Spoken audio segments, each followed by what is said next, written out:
gis-gis par rapport ak TDR yi mu di démocratie droits humains ak wàllum liberté ndax jàpp nga ne ponk yooyu noonu ñu fay waxtaane tey ak aussi yeneen yoo xamante ne ni xëy na bokk na si sax lu si mel ne yokk pouvoir premier ministre ba si aussi vice président yooyu noonu yëpp ñu ngi koy wax si biir naka ngay gisee loolu di TDR mu di terme de référence yi nga xam ne war nañ ko fa jël comme waxtaan.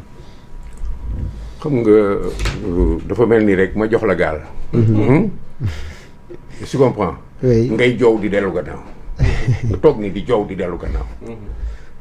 il ne faut pas que ñun ñu rentrer dans le jeu de ces gens-là wax nañ leen déjà. Ousmane Sonko nee na Sénégal amul boobu problème ñoom ñoo fi indi yooyu problème. fi ñu yóbbu delloo c'est un recul par rapport à la démocratie lañ ñu imposer avec la confiscation des libertés.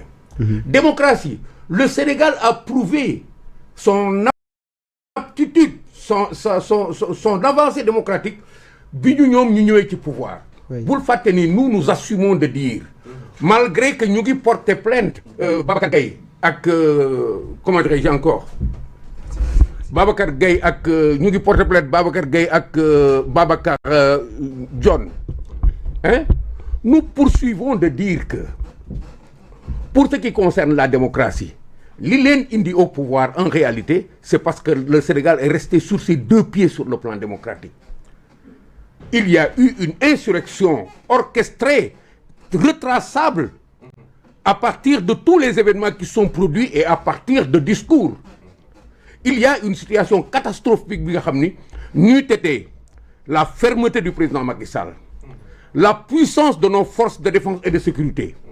Kenn du fi dem élection ñoom xëy na un autre choix les aurait laissés en prison jusqu'à présent réew mi tàkk mu ñàkk tàkk mais comme viseur u président Macky Sall mu resté woon ci je ne suis pas candidat mbir mi warul yàq sama loxo réew mi fi ma ko fekkoon ma jox ma ko ci démocratie foofu laa ko bëgg bàyyi su may dem il n'est pas question que sas bi yàqu sama loxo mais comment est-ce qu'on peut avoir cette expérience démocratique ak li tàkk ci Sénégal Ousmane Sonko di wax naan si je ne suis pas candidat je vais rendre le pays ingouvernable et d'autres kaay leen ñu jógee Casamance ñëw ba fii pour que je prenne le pouvoir par la force.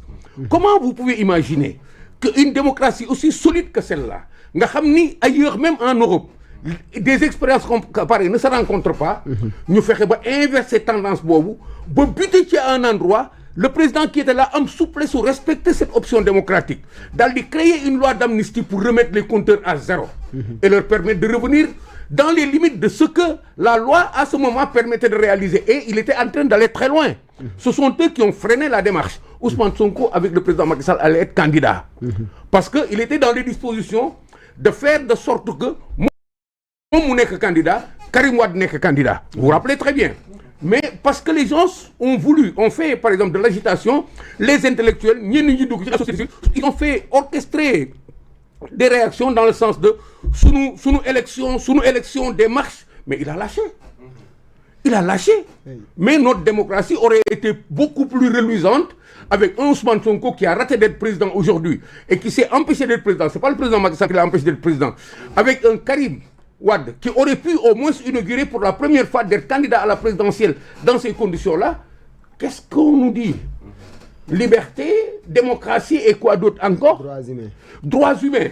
Mais les droits humains ont reculé de 55 000 kilomètres. Moi, j'en suis un exemple ici. Aujourd'hui, j'ai fait combien de temps en prison? D'autres sont en prison pour des délits d'opinion. Pour la première fois avec cette marche d'hommes homosexuels ak ñi ñu dàqoon ci seen liggéey ñaari marche yooyu lañ fi am te nous avons déposé combien de fois des demandes de marche. Les droits humains, combien de gens sont emprisonnés aujourd'hui sur des choses qui ne insignifiantes pour des motifs politiciens. Abdou Nguer est en prison alors que des gens sont dehors ici. Azoura est un exemple patent de bricolage, excusez-moi, d'audace dans la manipulation. Celui qui a cherché, signé le certificat médical de Azoura, est là en train de se promener. Alors que d'autres, d'abord on a comploté autour de Azoura pour en faire un malade mental. Dégg naa gars yi naan li ko reculer loo mooy nee na suñ ko considéré ba régler problème ci malade mental ba dawal oto.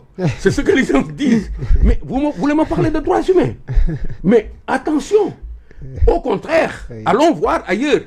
Qu'est-ce qu'ils vont produire dans ce dialogue-là qui constitue l'agenda caché derrière droits humains, démocratie, liberté, ainsi de suite. Nous sommes vigilants. Par rapport à ces questions-là, les Sénégalais ne sont pas seulement l'APR. L'APR a ses motifs et de manière raisonnable, personne n'attendait l'APR là-bas. Personne, compte tenu de la situation actuellement.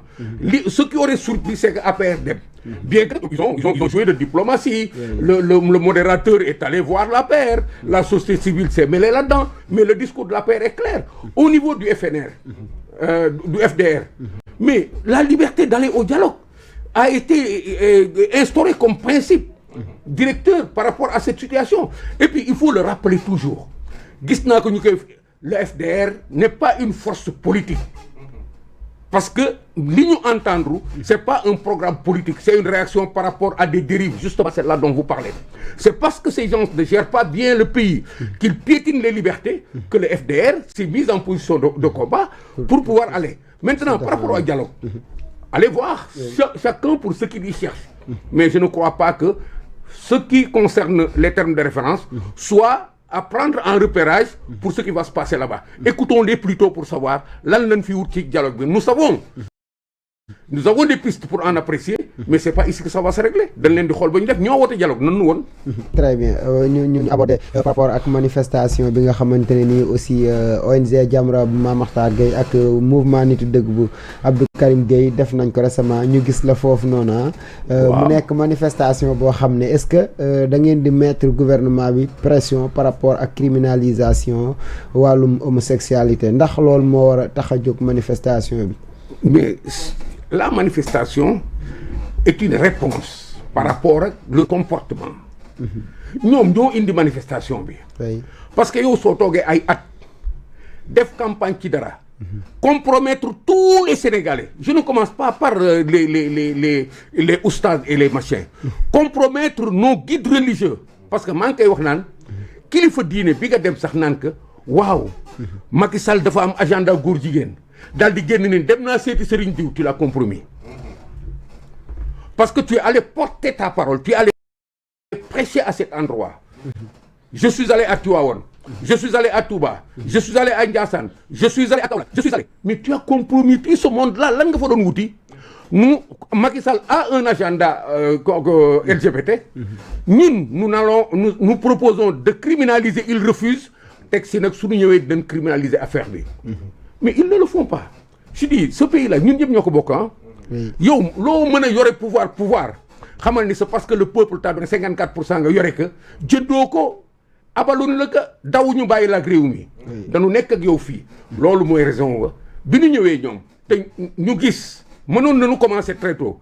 Mais xamone nañu ci ñum liñ fi produire que ni du ñom ñoy changer. Mais situation bi état d'esprit nekkon ci un endroit tel que déggu askan bi muy gënoon féete ci ñoom ndax li ñu jaay askan bi. Mais nous savions que il n'avait pas raison et qu'il n'allait pas. Non seulement il n'allait pas criminaliser, mais dañ ko wone. On a vu le type de havre que Ousmane Sonko a reçu. Yow ngay tere dara ba noppi ni ci pëccax si biir indil nu fi Mélenchon indil nu fi teesu nan tolérance Mélenchon wax fii ouais Louis Michel indil nu mais loolu ay contradiction yu forte la yi nga xam ni mais ku ci waxul yi tamit da ngay d'accord ni su fekkee intellectuellement tu es équilibré sa xel tey na. Le plus petit des Sénégalais est découragé par rapport à cette question d'homosexualité parce que dañ leen jaay benn affaire ba noppi indi l'inverse et pourtant ci arrivé espace politique ou Pastef bàyyi leen ci xel ci la waxu góor jigéen ne tëmb ci Sénégal avant qu'il ne soit au pouvoir on parlait de góor jigéen ba ci wax yu gën a salte fii. Ça veut dire quoi?